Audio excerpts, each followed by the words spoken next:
Welcome to the Racial Foundations of Public Policy Speaker Series, hosted by the Center for Racial Justice at the Ford School of Public Policy at the University of Michigan.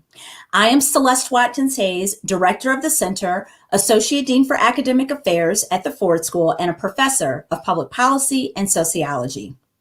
At the Ford School, we seek a world in which people are able to achieve their full human potential, regardless of race, ethnicity, gender, sexuality, class, and other categories that have been used to divide and systematically marginalize people.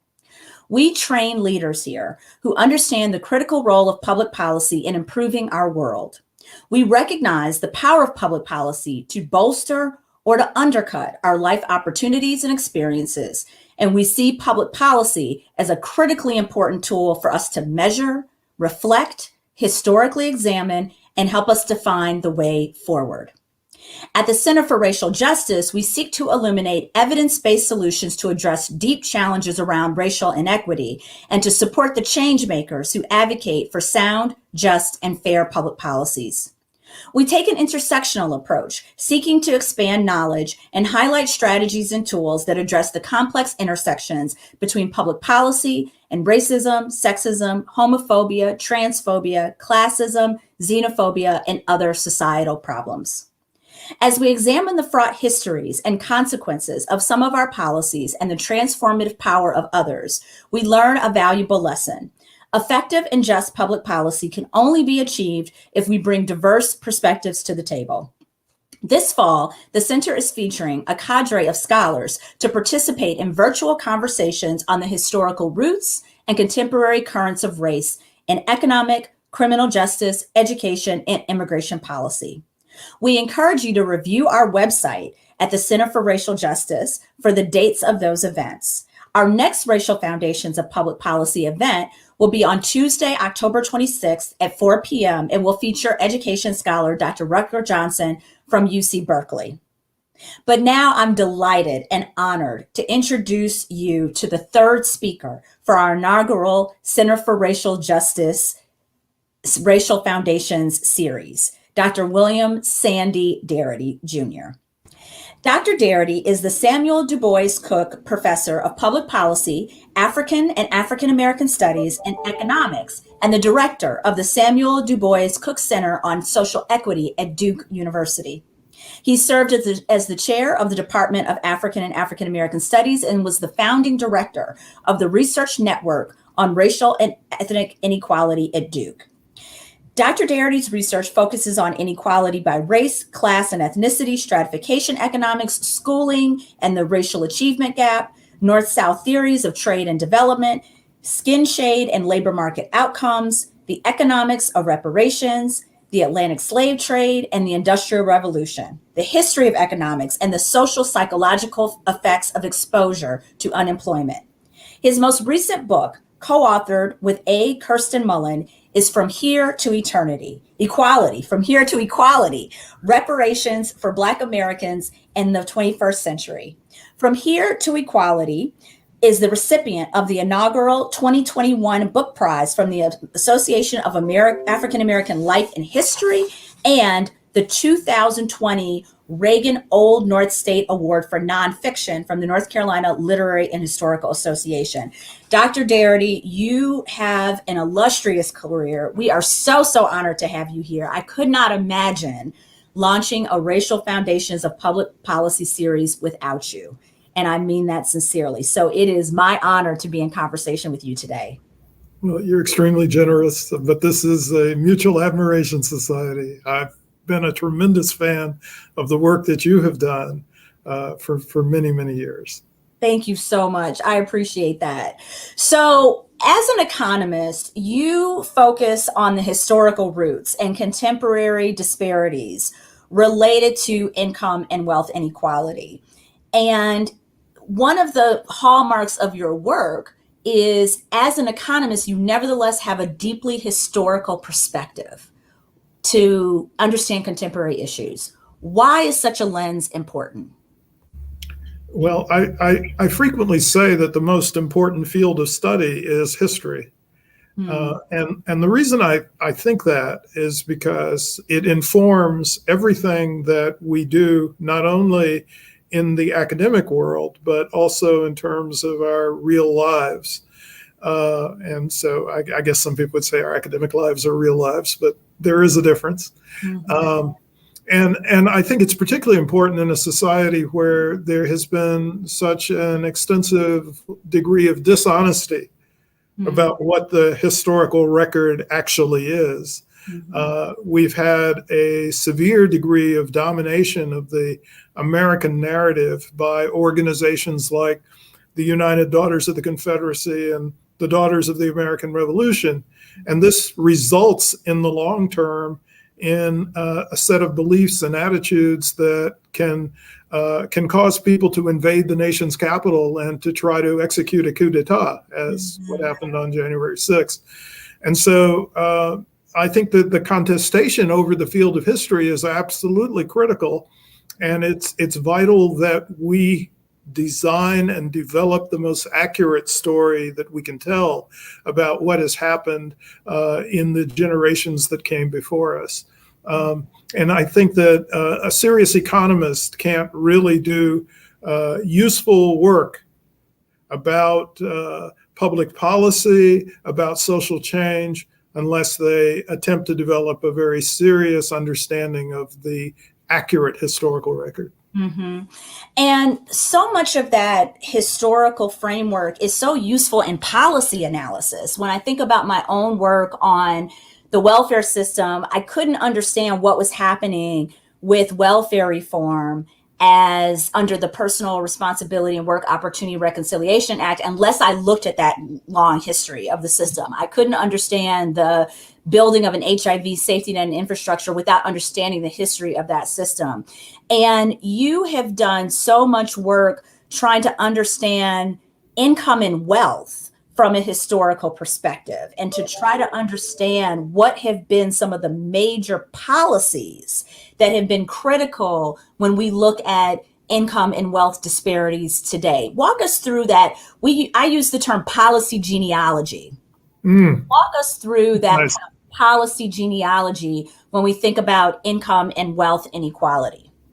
What have been some of the key policies? So I think that, historically, until the period of the New Deal, American public policy largely focused on what I would like to refer to as asset building strategies. Mm-hmm. From the New Deal onward, there was a much greater emphasis on what I'd like to refer to as income supplements.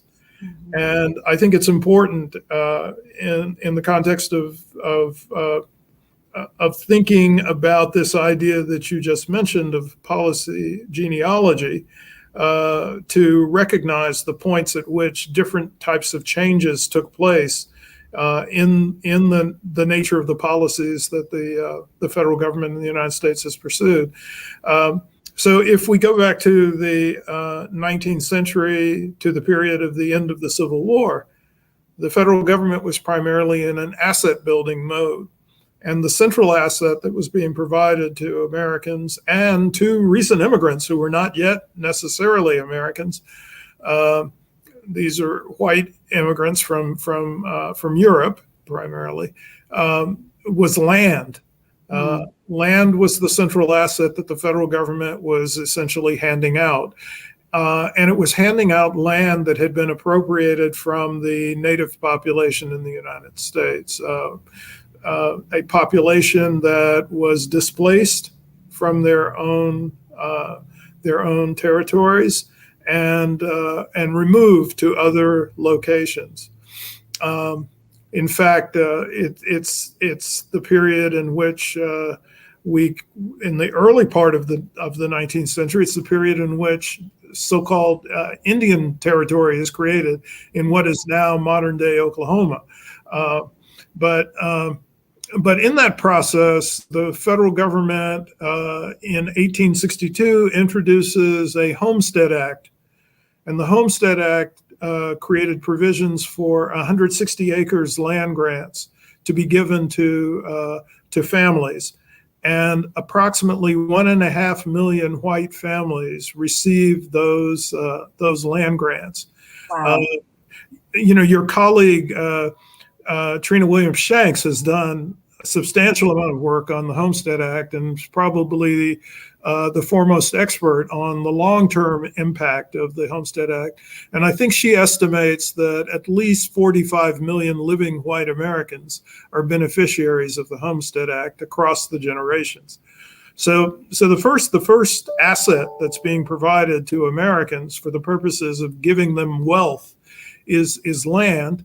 But unfortunately, the promise of 40-acre land grants, 1/4 of the size of the allocations that were provided to white Americans, the promise of 40-acre land grants to the formerly enslaved as restitution for their years of bondage was never met.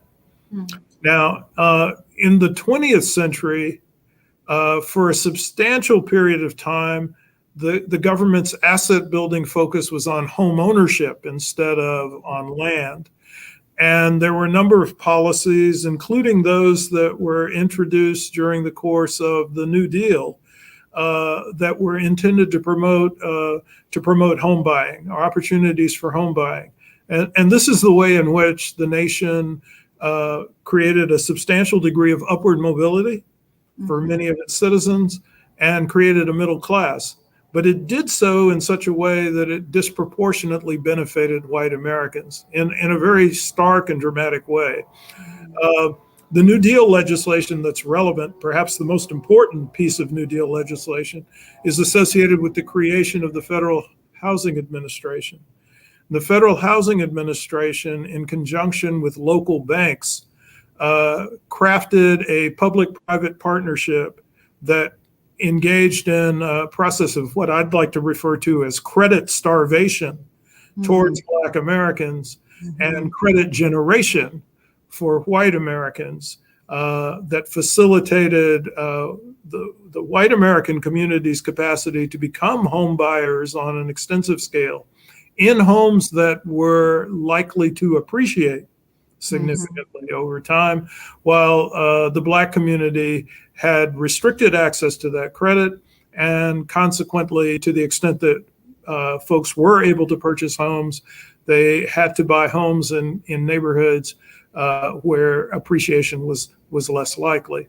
And then the final significant phase of this asset building orientation is the GI Bill, which is enacted in the aftermath of World War II, which had provisions to support returning veterans in going to college, getting vocational training, purchasing a farm, investing in a business, and then perhaps most significantly from the standpoint of 20th century asset building policies, purchasing homes. And again, this was done on a highly discriminatory basis. I've seen estimates that indicate that out of some 65,000 veterans that received benefits in the states of New York and New Jersey, only 100 or so were Black with respect to the home buying benefits. And then in Mississippi, out of about 3,500 returning veterans who received home buying benefits, only 2 were Black. And so there was a real asymmetry in the execution of this program that led to or contributed to the kinds of wealth disparities we observe today.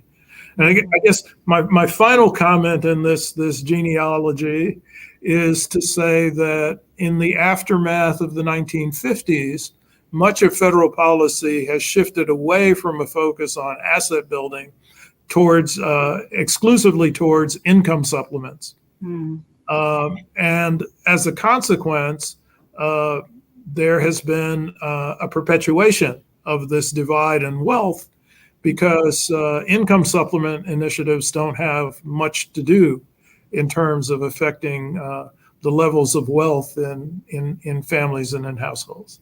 And what are examples of income supplement programs? Are you defining those as safety net programs, or is that something else? No, I'm thinking of safety net programs, and there's a wide range of them. Welfare, et cetera, et cetera. Yeah, I mean, you mentioned the change in welfare from what we once knew it as. So it went from AFDC to the program that you mentioned. But in both cases, those are income supplements. Unemployment insurance is a form of an income supplement. Food stamps are a form of an income supplement, an in-kind supplement, effectively. So we have a set of programs that are in place, and as you describe them, they're safety net programs that are intended to assist people who fall into poverty. But the key thing is that these are programs that respond only after you have fallen into poverty. We do not have a social apparatus, a social policy apparatus to prevent people from experiencing poverty in the first place. In the sense that in many of our social welfare programs, the fire has to be raging before we install the fire extinguisher. Yeah, right? and they're means tested, and that means that you have to demonstrate that your income has fallen below a certain level before you're eligible to receive the benefits of those programs. Right. Would you imagine adding a fourth phase in this conversation about land and housing, the GI Bill, income supplements? I guess I would say a fifth phase, and that is the role of, say, tax policy. That's very, very important. Yeah, and what would you say about that in terms of how that reproduces inequity in terms of who's paying what, but also how people are able to navigate that system based on the kinds of resources that they have? Well, as you know, the law professor Dorothy Brown has an excellent book that is on precisely this topic in terms of addressing the racial impact of tax policy. And the book is called The Whiteness of Wealth, and I encourage folks to take a look at it. My thinking is it's only in the context of tax policy that we still have a substantial set of initiatives that the federal government is utilizing to promote asset building. But it's promoting asset building for folks who are already wealthy. And whereas the idea behind the Homestead Act of 1862, the idea behind the GI Bill was to promote wealth accumulation among those who did not necessarily have it already. And so that's a very different set of policies, but there's a number of mechanisms in the tax system that actually enhance the wealth position of the already affluent. And one of the classic examples is the sacred cow in the tax system, which is the home mortgage deduction. Okay. Yeah. I mean, the greater the value of your home, the more you benefit from the home mortgage deduction. Right. Which is already kind of perpetuating wealth in a lot of ways in terms of who gets rewarded for having resources. Yeah. So when we go back in time, and I want to go back to what you call kind of a golden age, a mystic age, and I try to think about when have policies been proactive about responding to wealth and income disparities? When have they held the greatest promise? Even if the implementation met challenges, when were the moments that we were truly imaginative in terms of income and wealth, responding to income and wealth inequality? And you write in your book, From Here to Equality, about, I think you called it the Mystic Era. It's actually borrowed from W.E.B. Du Bois, and it is the 7 Mystic Years. The 7 Mystic Years, and it always comes back to Du Bois, doesn't it? Nicole was with us a couple of weeks ago, last week, I think, and we talked about her whether it's double consciousness or the third eye. It always comes back to the grounding of so many of her core concepts and understanding of criminal justice policy in the understanding of Du Bois. So talk to us about Du Bois' conception of the 7 Mystic Years. What was that era? Tell us about it. And do you see that as the era of when we had the most promise and had done the most in terms of proactively addressing wealth and income? if you're talking about inequality between blacks and whites, Okay, yes, yeah. absolutely. That is the only period in which the prospect for true democracy in the United States was actually pursued. Okay, And okay. when I say true democracy, I mean including or incorporating the formerly enslaved, or what we now refer to as the freedmen, um, into the national polity as full citizens. Right. And Uh, otherwise known as Reconstruction. that So is the Reconstruction era. Yeah. tell us what the Reconstruction era meant for wealth and income equality. We've talked about in previous racial foundations conversations about its impact for political participation, for Black lawmakers, but so much of Reconstruction was about economic incorporation. Can you tell us about that? Yeah, and that was the other side of Reconstruction that was a failed aspect of Reconstruction, which was the whole issue of the provision of land, the vaunted 40 acres, Yeah. which was promised to the freedmen. There was an expectation that the freedmen held based upon what they were told, what policymakers were saying, that every family would receive, or household of four would receive the equivalent of 40-acre land grants. And so, since there were 4 million newly emancipated persons in the United States, at minimum, there was an expectation of an allocation of 40 million acres. And what differentiates the potential allocations to the freedmen from the allocations that were made under the Homestead Act is that the immediate previous owners of the land, or possessors of the land that was supposed to go to the freedmen, were the former slaveholders. Whereas the land that was allocated under the Homestead Act was land from which the indigenous Americans had just shortly before been displaced. But there was a sense of justice that was associated with the notion that the land that folks had worked under coercion should revert to them as their property, as their source of wealth, and that didn't occur.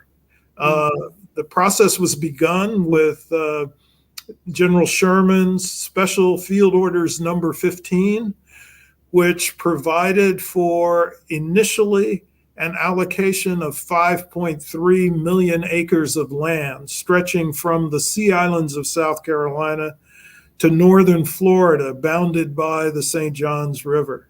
And that was an initial allocation that was specified in General Sherman's Special Field Order Number 15.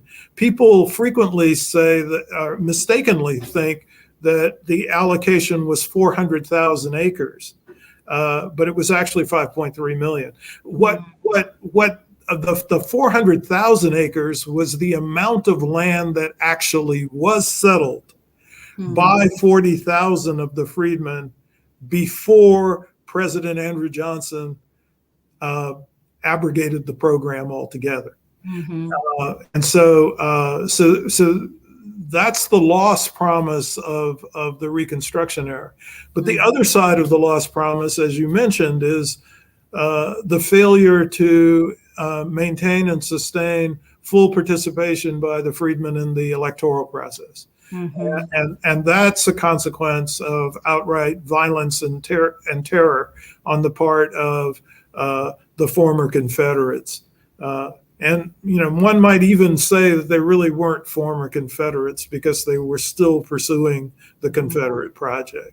And then I think it's also, when we talk about conversations around income and wealth, we also have to talk about debt and the kind of systematic debt creation that happens after this era through systems of sharecropping and other economic practices that render Black folks in particular constantly in debt to white landowners. Can you talk about what the legacy of that is, and of that Well, period.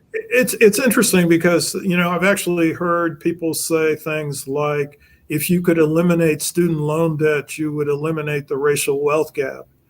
And this is absolutely inaccurate.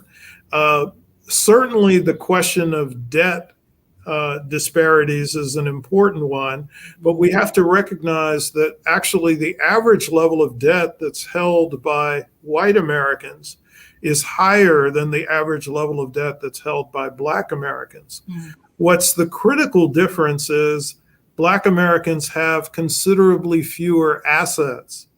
So that if we were just to do a simple accounting exercise on the nature of the racial wealth gap in the United States, we would find that the greater differential in wealth is attributable to an asset gap rather than to a debt gap.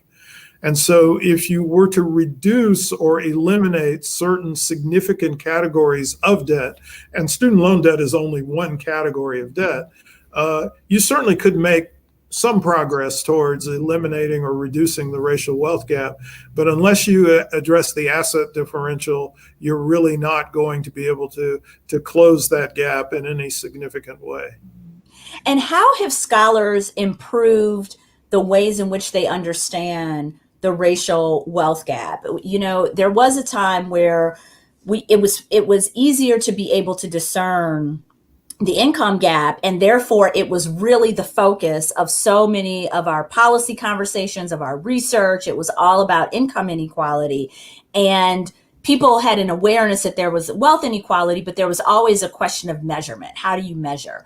Can you talk to us about how we have improved the techniques by which we're able to make these claims around the racial wealth gap? Yeah, so there are data sets now that are available, and I think the first point at which micro data on wealth was initially generated in the United States on a national scale was through the Survey of Consumer Finances. And I believe the first round of the Survey of Consumer Finances occurs either in the late 50s or the early 1960s.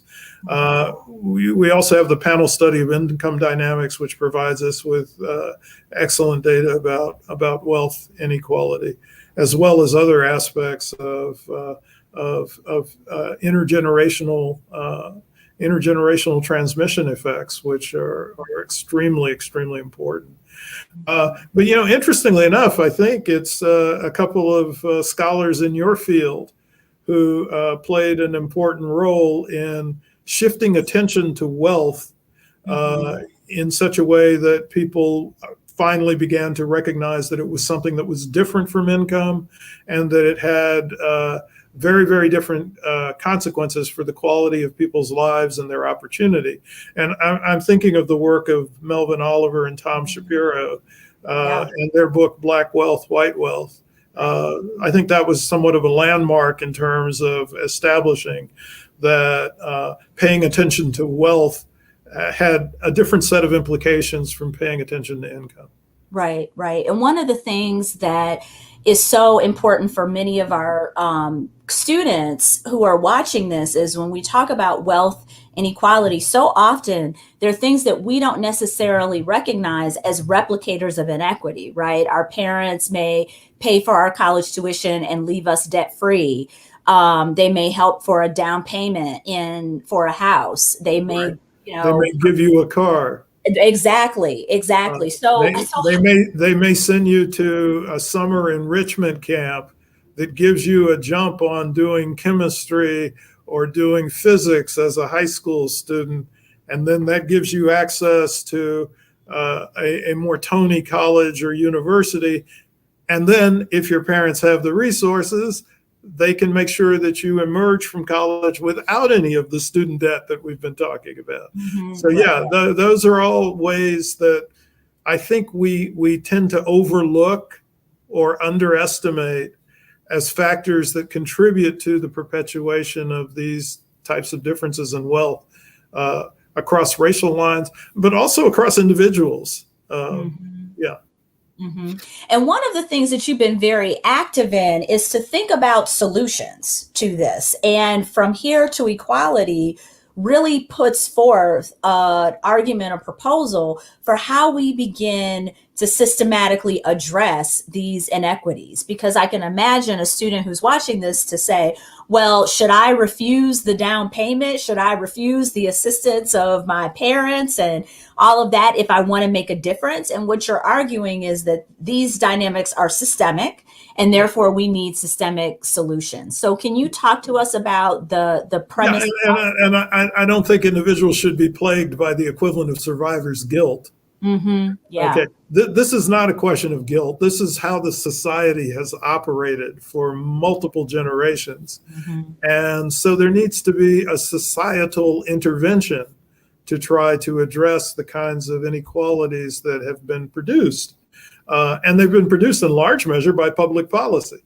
Right. So if they're a product of public policy, whether it's the Homestead Act or the practices of the Federal Housing Administration or the GI Bill, then it suggests that we need public policy to come into play to try to address those kinds of inequalities. So I think there are two tiers of inequality and wealth that need to be tackled. One tier is what we might refer to as overall or general inequality in wealth. And in that context, I've worked with some other scholars to try to design a plan that we refer to now as the baby bonds proposal, as a way of trying to address overall wealth inequality.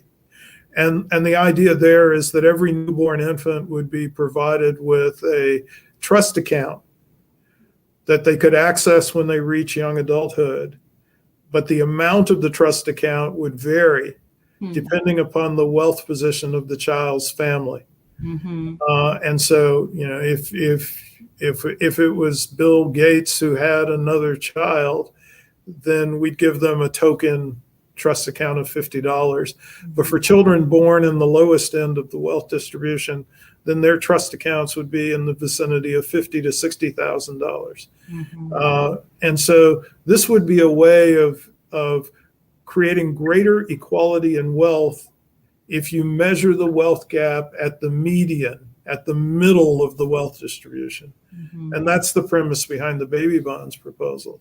But in the pages of From Here to Equality, we are concerned with the racial wealth gap. And we argue that if you're going to be concerned about the racial wealth gap, you have to focus on the differential in wealth at the mean, or what people customarily think about intuitively as the average, rather than the median. Now, and why do I say that? Recognizing that if you're looking at the middle of the distribution, it's not contaminated by the outlying values, either at the upper end or the lower end, which is what motivates people to think about the median rather than the mean. But in this context, I think we have to consider the mean rather than the median. We have to take into account the outlying values. And here's why. First, 97% of the wealth that is held by white American households is held by those households that have a net worth above the white median. So if you were to take the middle household in the white distribution of wealth, 50% of the households above them, the half that's above them, have 97% of the white wealth. Wow. So if you were to look only at the median household, you would be ignoring a vast amount of the wealth that is held in white households. Now, folks frequently say, well, that's only because there's a handful of extraordinarily rich white billionaires. Well, it's true that there's only a handful, there is a handful of extraordinarily rich white billionaires, but that doesn't fully explain the discrepancy that I just mentioned. It runs deeper than just the billionaires or millionaires. Mm-hmm. One quarter of white households has a net worth in excess of $1 million. Mm. And it's One only quarter. one quarter. Yeah. And it's only 4% of black households. Mm-hmm. Mm-hmm. So the disparity is not exclusively due to the fact that there's just a few extraordinarily rich white billionaires. Right. That's throwing off the whole distribution. Yeah. Yeah. Yeah. Yeah. So your solution or proposal in here to equality has to do with reparations, and we're going to talk about that in a minute. But I want to go back to the baby bonds idea because I think it's very intriguing. And part of what you're suggesting is an approach of what we might call targeting via universalism. The idea of imagining a public policy that targets all and is in a universal public policy for all, but targets marginalized communities within it. Why do you think that approach of targeting within a universal policy approach, the idea that everybody gets the baby bond, even Bill Gates' child gets the baby bond, even if it's not the same amount? Why do you think that is important from a kind of I imagine you're thinking about policy feasibility, and I would love for you to talk about that. I think there's also a statement of principle that the society is saying that every child has a right to some initial endowment of resources to launch them. Okay. And so it's a universal program, but it's not uniform in the sense that not every child that's born will need the same amount of resources to give them a jump start in the wealth accumulation process when they become young adults. And so the idea is that this is a component of a package of what we might actually call an economic bill of rights for the 21st century. And that's why it's treated as something that is universal, that it's applicable to all children. But the important dimension of it is not all children would receive exactly the same amount.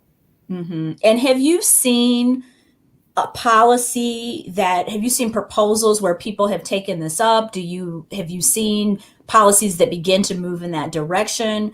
Do we have anything to be optimistic about in terms of people moving in the direction of that kind of conversation? Yeah.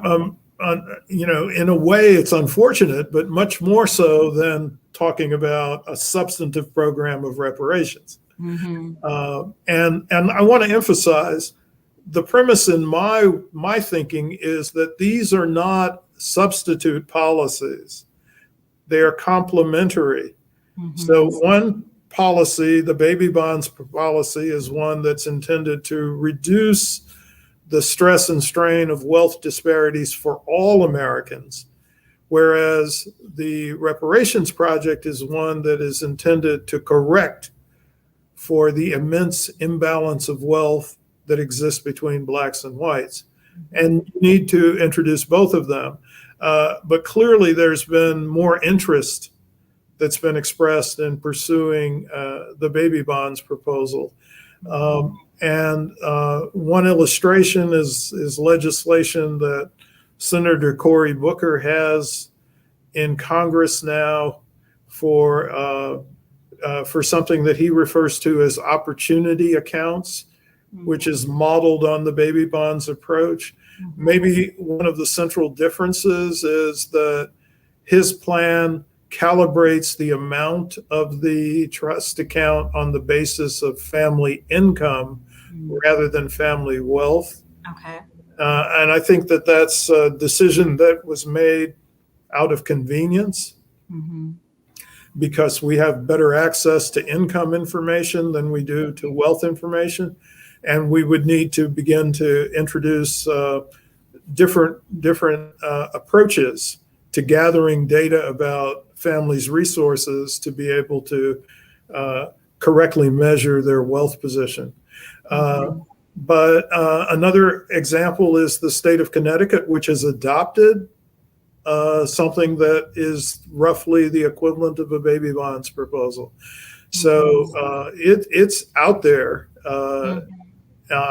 And has been adopted. So. Mhm.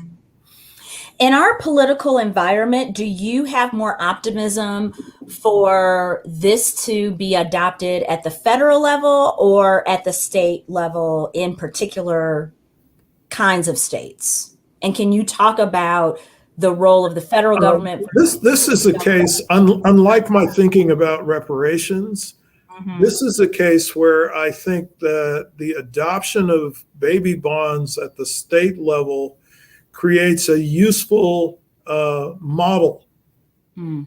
for the Mhm. federal government. And Mhm. so, I anticipate that at some point the federal government will have a program like this, and it will be informed by some of the programs that have been adopted at the state level. Mhm.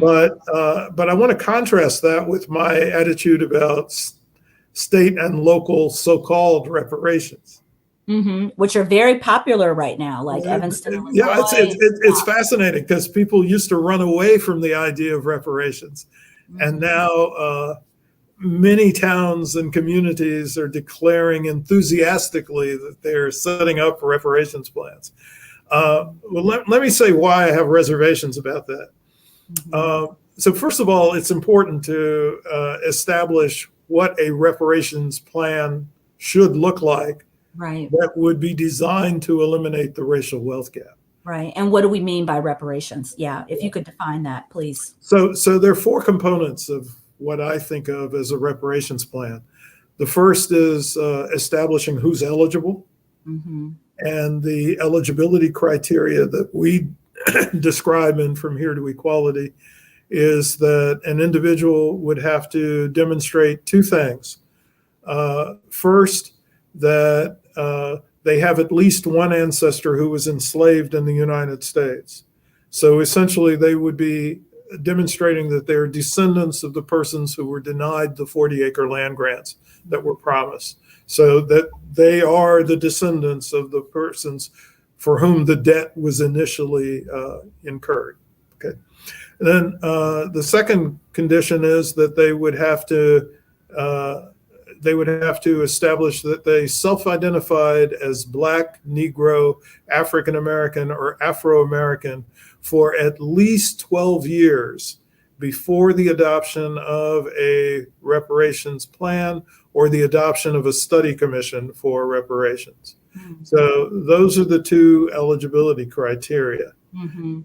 The And is second, that because, before you move on, is that yeah, because we know the fluidity of race, right? And we know that there are people who identify as white who are actually descendants of slaves, but have that's right. nevertheless, because they occupy the understood category of whiteness, have nevertheless been able to benefit economically That's right. in That's some right. of the ways. So is And that why? they should not be able to come across and say, "Oh, well, I have an enslaved ancestor, so I should be eligible for reparations." Not Mhm. if they've been living as white.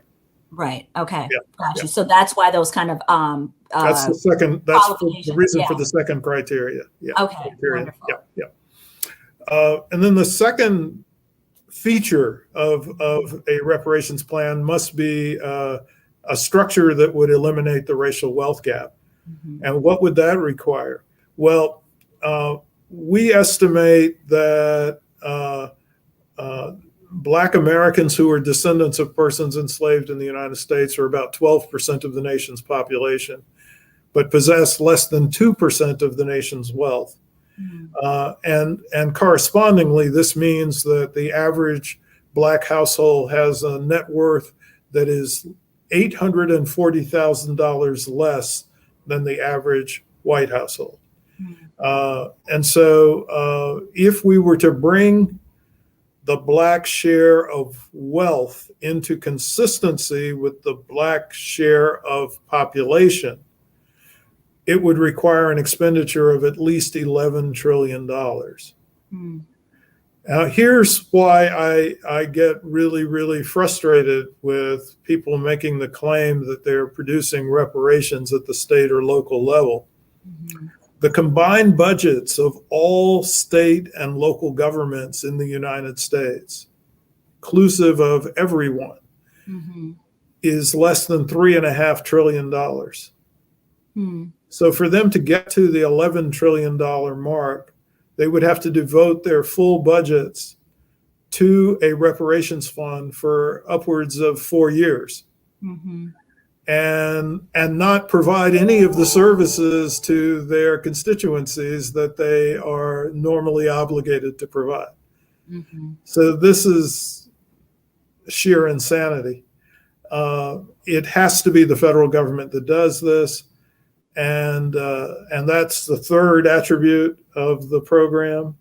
And the fourth and final is the distribution of the resources from a reparations fund should take the form of direct payments to eligible recipients. Mm-hmm. And the premise here is that that's how it has typically been done for victimized communities, whether it's the German government making payments to the victims of the Holocaust, or it's the US government making payments to Japanese Americans who were unjustly subjected to mass incarceration during World War II. That's how we normally do it, and there's no reason why it shouldn't be done in the same way for Black American descendants of persons enslaved in the United States.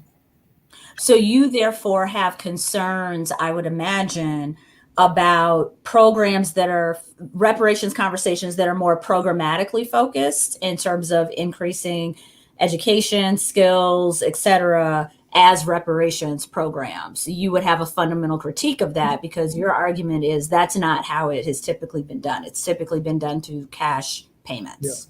Yeah. And it is not at all clear that those types of approaches will eliminate the racial wealth gap. Okay. Okay. That's the target. And so the question is, do you have a policy package that would truly do that? Mm-hmm. And let me take education as one illustration of, people frequently revert to education as the panacea for all dimensions of racial inequality. But here's a statistic that I think is really compelling, that Black heads of household with a college degree have 2/3 of the net worth of white heads of household who never finished high school. Hmm. And so, additional educational attainment, however desirable, and of course I think it's desirable, I'd be a hypocrite otherwise, however desirable it is not going to eliminate the racial wealth gap. It's not going to approximate doing that, because the major factor influencing Black-white differences in wealth is the different capacities of Black and white households to transfer resources to the next generation. Mm-hmm. Mm-hmm. And it's that intergenerational transmission effect that is critical, and that's what needs to be interrupted in some substantial way by public policy. And the policy that can interrupt it to such a degree that you eliminate those disparities is a program of reparations. Mm-hmm. Going back to your point about that significant gap between Black college educated individuals and white, you said high school diploma receivers. No, high school dropouts. High school dropouts. That disparity, which is just stunning. Every time I hear that statistic, it's just amazing to me. And part of what you're arguing causes that, and the data show it, is the asset differential, which is really important. And I wonder if you could comment on another dynamic that people talk about, which is Black households sharing wealth with family members who don't have access to wealth, so that the wealth transfer isn't happening intergenerationally. It's happening kind of horizontally within one generation. As being a Black college educated person, you're less likely than whites to have other Black college educated family members. Can you talk about that kind of sociological dimension of? Well, there's actually a couple of economists who have investigated that sociological dimension. And I'm thinking of the work that Derek Hamilton and Ngina Chiteji have done on kin networks and the obligations that comparatively more affluent members of Black families have to support their relatives who have considerably fewer resources. Right. And so it's actually quite striking that despite the fact that Black individuals who we might identify as being in the Black middle class have greater kin obligations, Mm-hmm. that there's no significant difference in savings rates between Blacks and whites at comparable levels of income. Interesting. Okay. Yeah. Yeah. So Yeah. somehow folks are providing assistance to their relatives, but also engaging in a sufficient amount of savings so that their rate of savings out of a given amount of income is similar to the rate of savings that white households are engaging in without having the same degree of kin obligations. Hmm. Interesting. And there's another really good article about this by Mary Patillo and I think Colleen Heflin called "Poverty in the Family" that looks at this This issue. dynamic. Can you talk about other racial groups as we think about wealth inequality? We often think about wealth and income vis-a-vis the Asian American community. I wonder if you can comment on that. We are thinking about the Latinx community, indigenous populations. What are some of the things that we need to think about, take into account? Where do we need more information, more data? If you could just, kind of expand and talk about racial wealth and income gaps across other racial groups and what we see there. Well, I'm going to focus on wealth differentials and what we Well, know. yeah. So it's important to say that the commitment to closing the racial wealth gap on Kirsten Mullen and my part is really a focus on what we see as the material conditions that would be required for Black Americans to finally have full citizenship in the United States. Mm-hmm. So if we start thinking about the position of the Native American population, it's somewhat difficult to get adequate data at the national level. But if we were to look at, for example, the city of Tulsa, where we conducted a survey under the National Asset Scorecard for Communities of Color project, we find that there are differences in the wealth position of specific tribal communities. Hmm.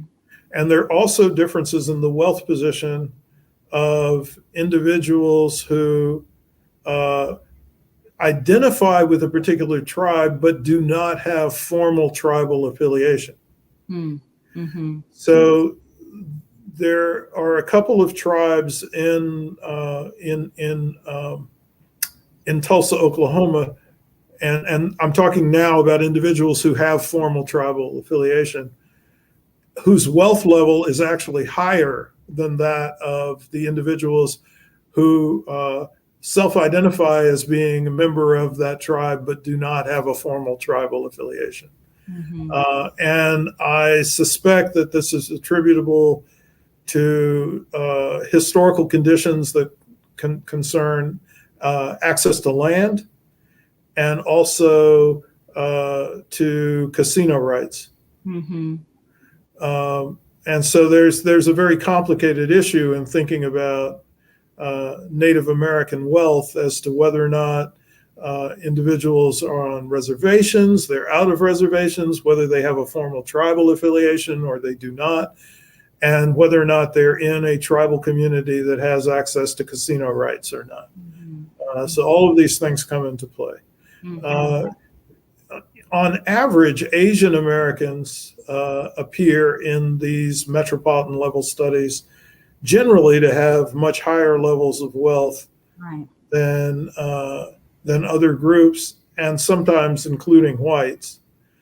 I think that there's some strong evidence that Asian American wealth fell more drastically during the course of the Great Recession. Mm-hmm. And during that period of time, the overall level of wealth that was experienced by Asian Americans actually fell slightly below the level of wealth of whites. But prior to the Great Recession, Asian Americans had the highest level of wealth. But this is a bit misleading because there's tremendous heterogeneity within the Asian American population. and the heterogeneity also is spatial. Mm-hmm. So for example, the Vietnamese population in Los Angeles actually does not have a particularly high level of wealth, but the Vietnamese population based in Washington, D.C. does. Um, and if you were to look at, say, the Hmong population or the Cambodian population, they actually are not a particularly high wealth community. But in contrast, there are significant levels of wealth that are held by Japanese Americans, in particular, and East Indians as well.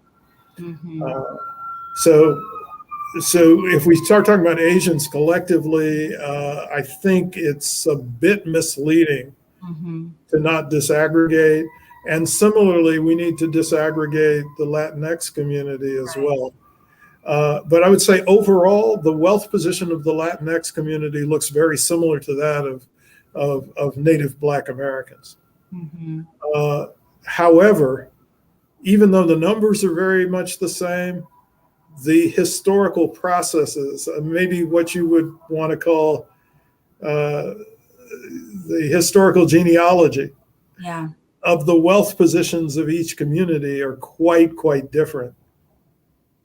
The Latinx community does not emerge from slavery and receive a promise of 40-acre land grants that's never fulfilled. The Latinx community was not subjected to the degree of redlining or GI Bill discrimination that occurred with Blacks. Now, of course, there are Afro-Latinos who are confronted with the same types of discriminatory practices that so-called non-Hispanic Blacks face. But if we recognize that the phenotypical variation in the Latino community provides significant insulation from that type of discrimination for a large segment of that population, then we have to recognize that the conditions shaping the wealth differentials for Blacks and the Latinx population are different. So that brings me to two questions. One, therefore, how do you respond to wealth differentials experienced by, say, the Latinx community with its diversity? And second, your response reminds me of the work that you've done on skin color and the relationship between skin color and economic resources. So they're different questions, and I'm going to ask you to respond to both of them. So, as I said, I'm an advocate of a baby bonds proposal, which would be applicable to all Americans. The notion of reparations is specific to the Black American community that has ancestors who were enslaved in the United States. And that's because of the specificity of the case that we attempt to build in From Here to Equality. If there are other communities that feel that they have a claim for reparations, I would definitely encourage them to, write a book like From Here to Equality. But that's not the case that we're making in our book. And so I can't speak to the claims for reparations that other communities might have. But the baby bonds proposal would be applicable to everyone. And so it would also be inclusive of the Latinx community. I'm not sure if there's more I can say on that. No, that makes, I hear what you're saying. Yeah. But with respect to colorism, it's interesting. There's strong evidence that color differences within the Black community are connected to differences in earnings and income. But there's not strong evidence that we found in, now I have to say it's only a single location, but we did a study in Los Angeles where we looked at, we interviewed people but we did it in a face-to-face manner. Mm-hmm. And so the interviewers were able to code the individual's skin shade. Mm-hmm. And then we asked folks if we could take their photograph. Mm-hmm. And about half of the respondents out of about 600 gave us permission to do that. But we were then able to try to investigate what the relationship is between skin shade and earnings, and what the relationship is between skin shade and wealth. And we actually did not find a significant relationship among individuals who self-identified as Black. We didn't find a significant relationship between skin shade and wealth. Mm. We did find a significant relationship between skin shade and earnings. Interesting.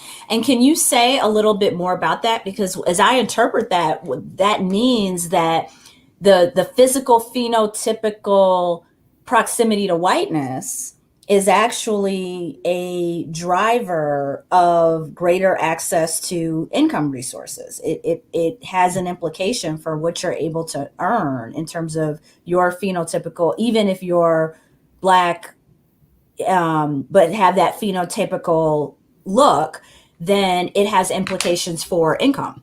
Yeah, I mean, it's consistent with other research that we have done previously that suggests that the degree of discrimination faced by lighter skinned Black men is less than the degree of discrimination that's faced by darker complexioned Black men. Mm-hmm. So there is variation in that sense. But we don't find any significant variation with respect to wealth in the Los Angeles case, which is the only location in which we've done such a study. And that's interesting because it would suggest that the problem of intergenerational transmission of resources applies to virtually all Black people, regardless of their phenotype. Mm. Right. Yeah. Right. So, and this is also another piece of evidence that suggests that there is a disjuncture between income accumulation and wealth accumulation. Mm-hmm. Mm-hmm. Can you help me answer some of the questions from the audience? So one question we have, and we have a number of questions here.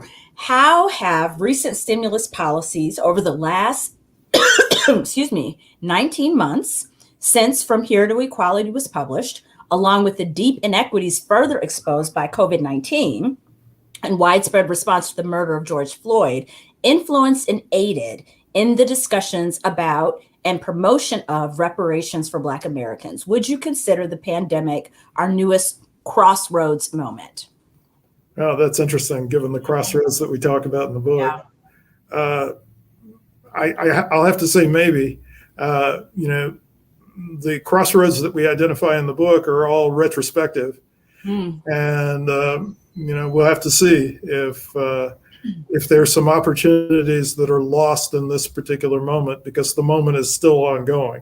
Right. But I will say that there have been two dimensions of the pandemic and the international outcry over George Floyd's murder that have appeared to be supportive of the reparations effort. The first is the huge expenditures that the federal government has undertaken to address the economic problems and crises that have been associated with the pandemic. Mm-hmm. Demonstrates that the federal government certainly could finance a reparations plan.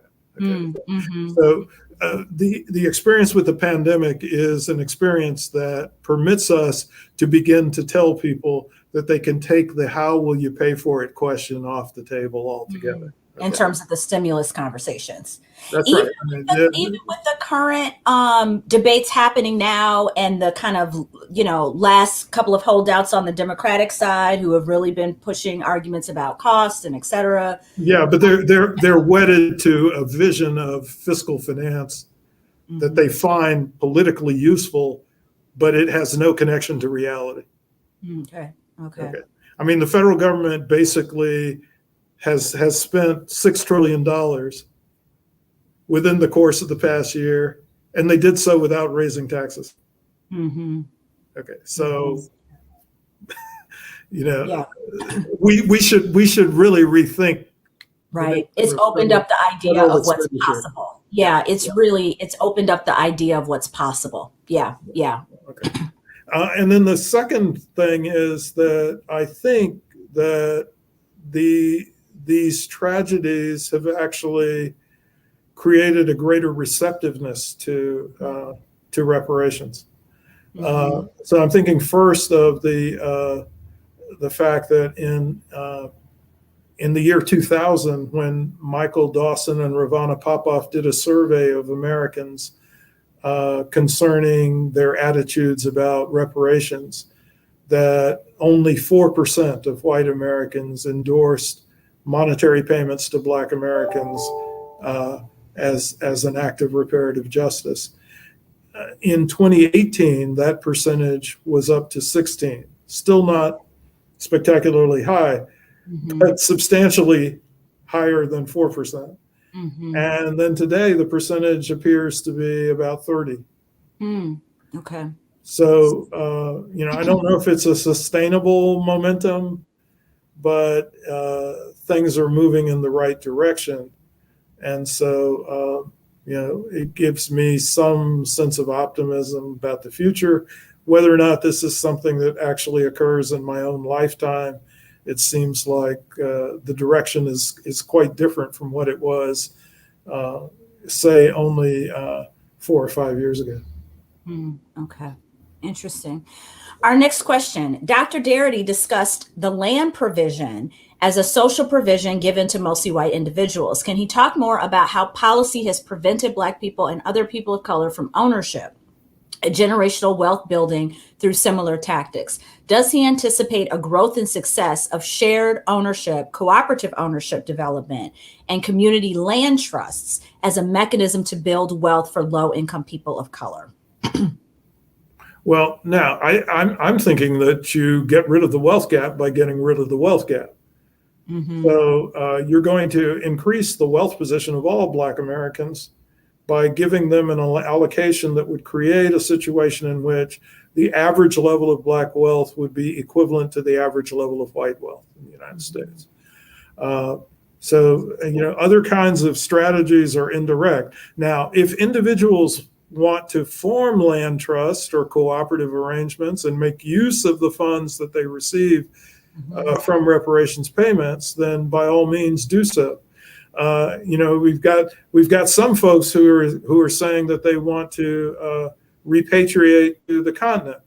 Well, if they want to use their reparations funds to do that, then they should be able to do that. But I think it has to be a matter of discretion for each of the eligible recipients, what's done with the funds. So if this particular individual wants to organize a cooperative with a group of similarly resourced Black Americans, a reparations program would give people the opportunity to do that, because they would have a very different set of options with a significantly higher level of wealth. Mm-hmm.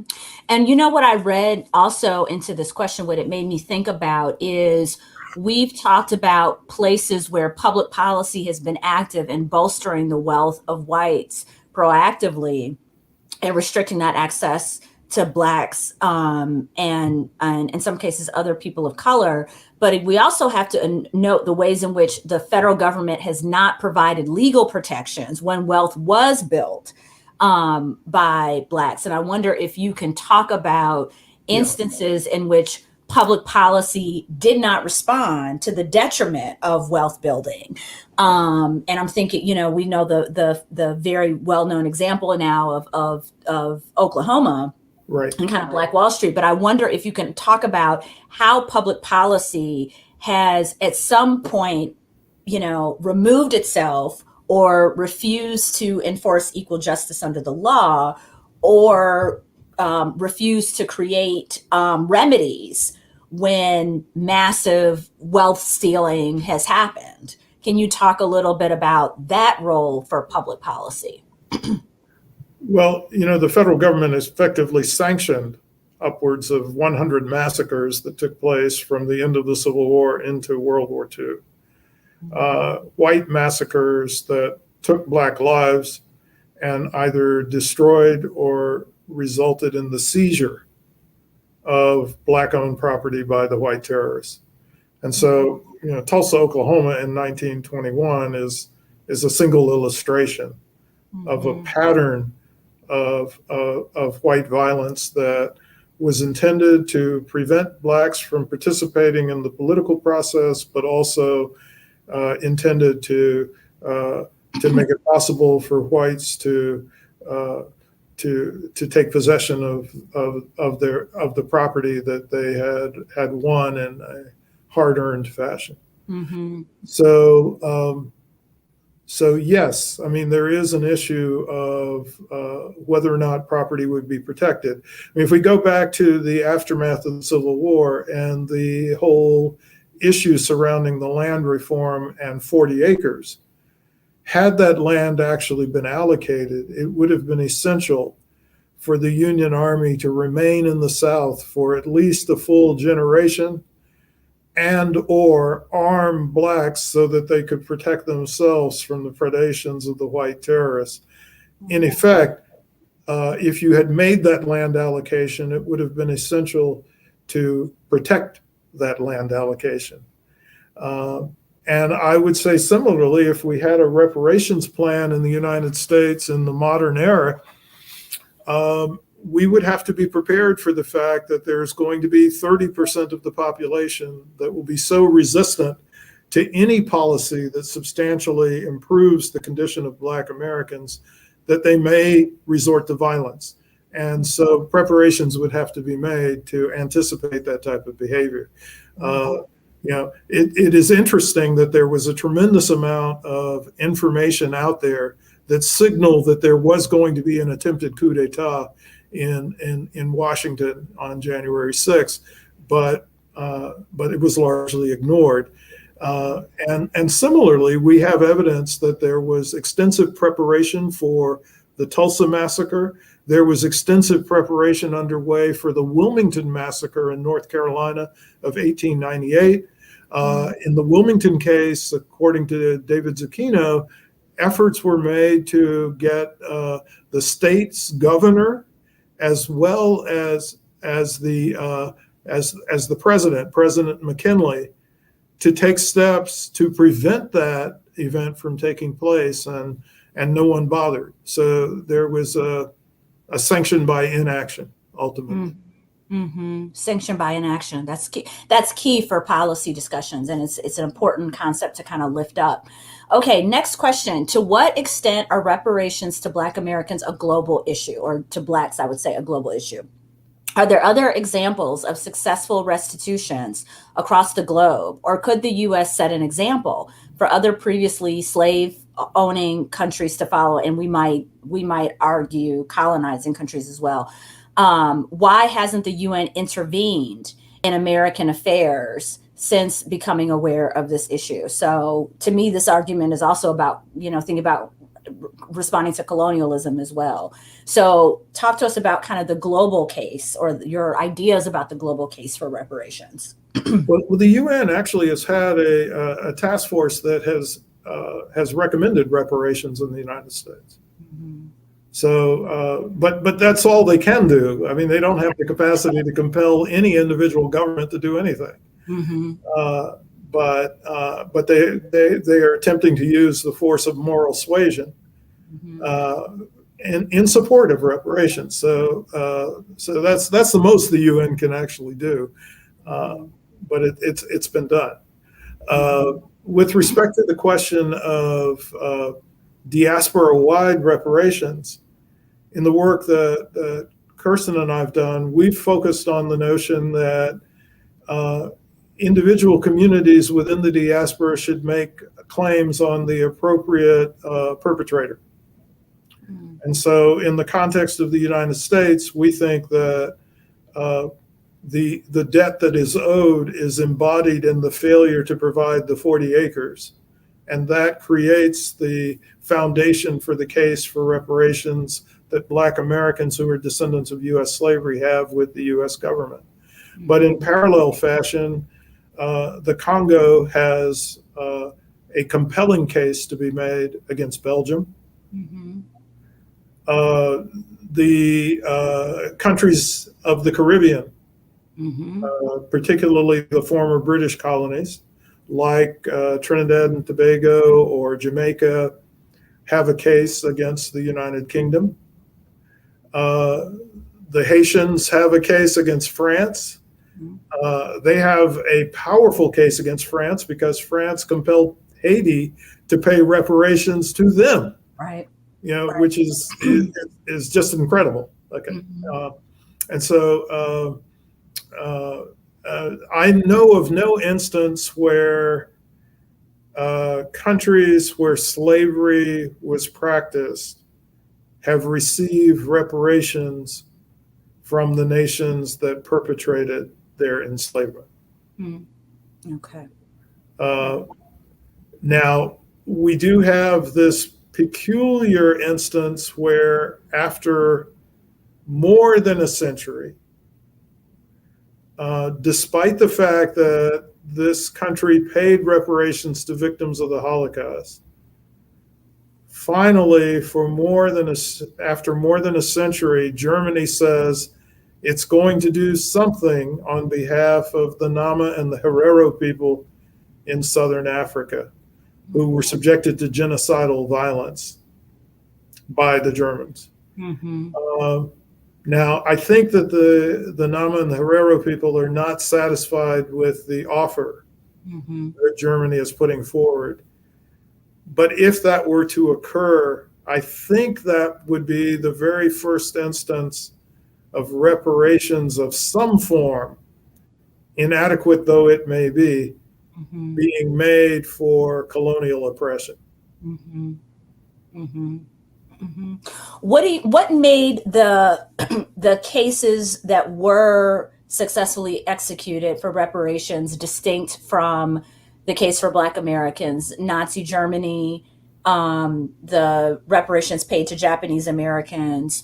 What made those cases distinct such that those groups, that their victims did receive the internment of Japanese Americans, and then what happened in Nazi Germany? What made those cases successful in terms of the case for reparations?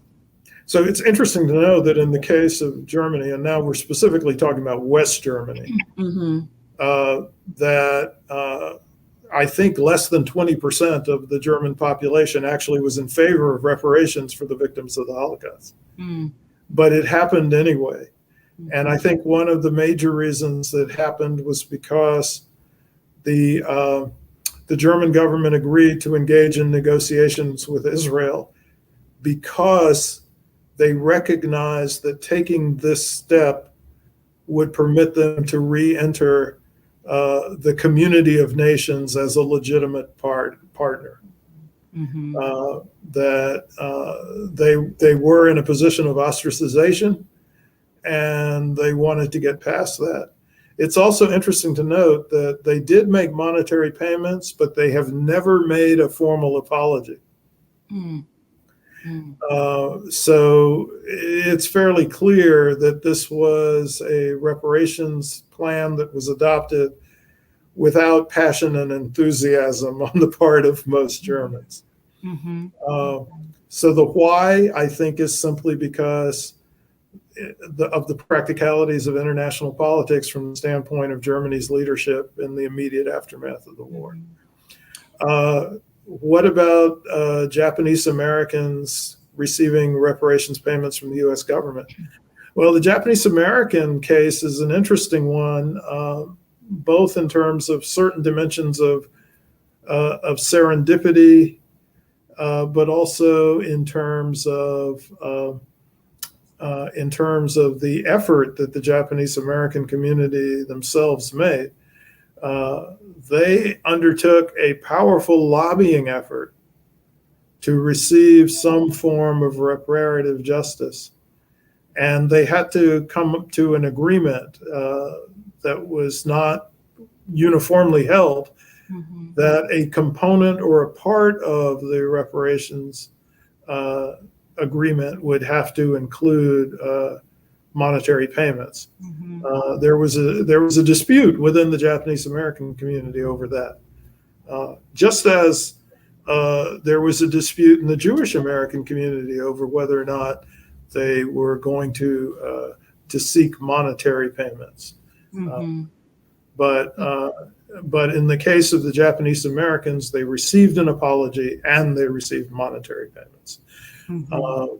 And so, but I think this was a consequence of the intensity of the lobbying effort that they undertook, and also the fact that there was a Republican senator and a Democratic Party representative who was Japanese, who were strong friends, while the Japanese American representative was incarcerated with his family.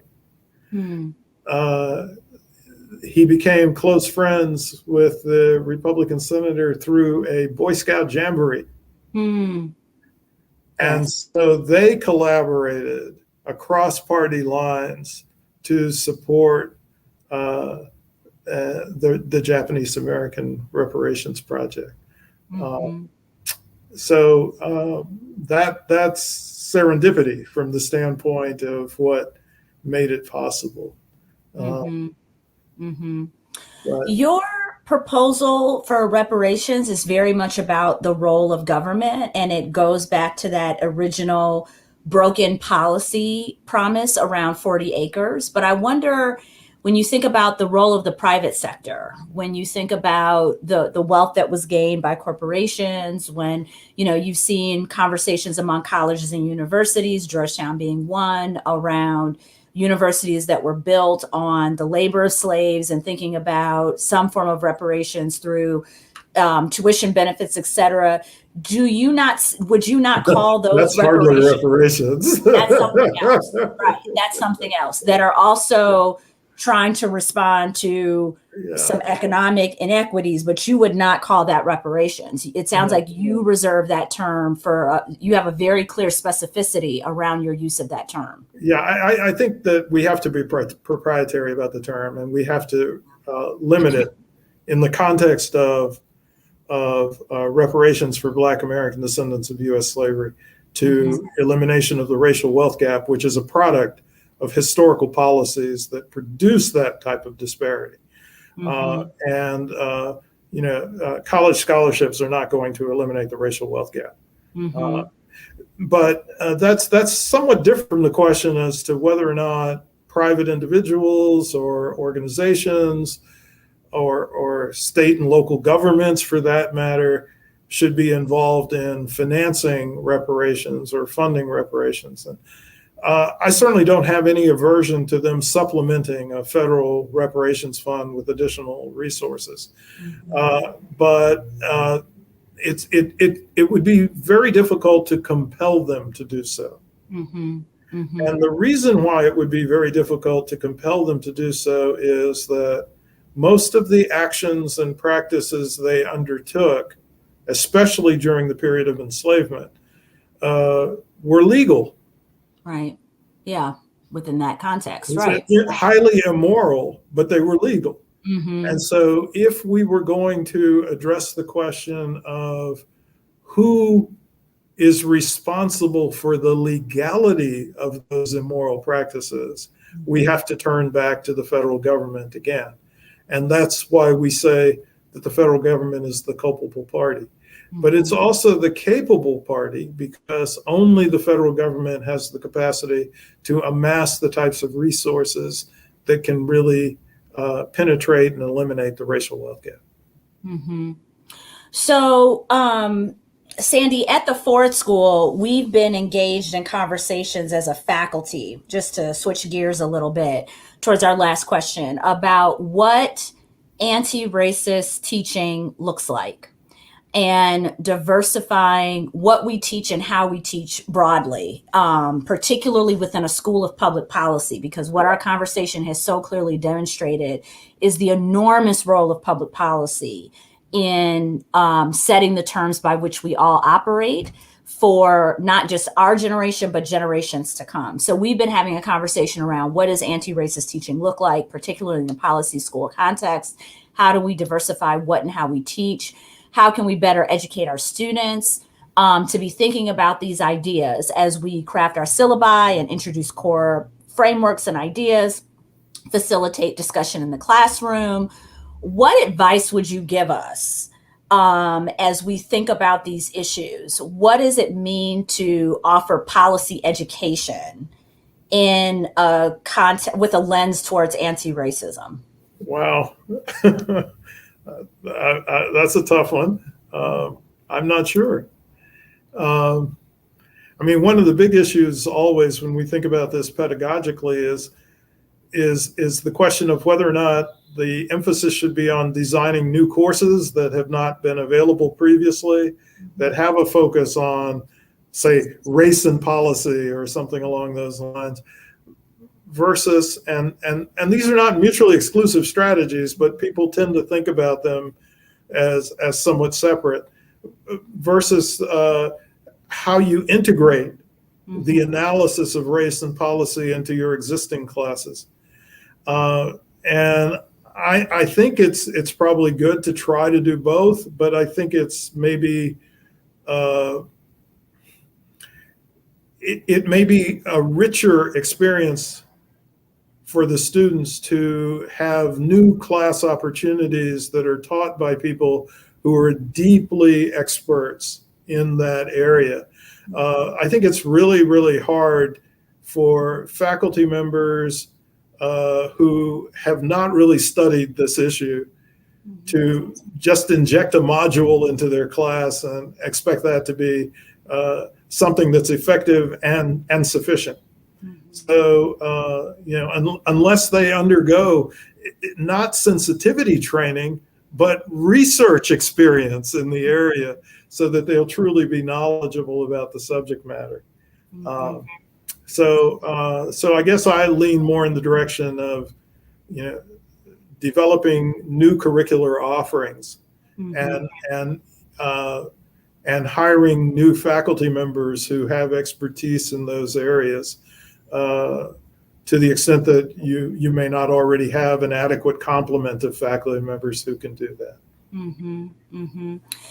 Dr. Sandy Darity, thank you so much. This was such an informative discussion, so rich in terms of its historical context and discussion of policy genealogies and the current state of the data and how we can bring all that together to grapple with some really important ideas. Thank you so much for your research career, your authorship of so many different important ideas in the fields of policy studies and econ, but I should also add sociology, former president of the Association of Black Sociologists. You've been everywhere. So thank you so much for contributing to this Racial Foundations of Public Policy series. Thank you so much to our audience for joining us today in this conversation. And we encourage you to join us next time with Dr. Rucker Johnson, who will be with us on October 26th. Sandy, Dr. Darity, thank you so much. Thank you so much. I've been honored to join you. It's a great series. Thank you for having me. You are welcome. Thank you. Good evening, everyone. Take care. Bye-bye.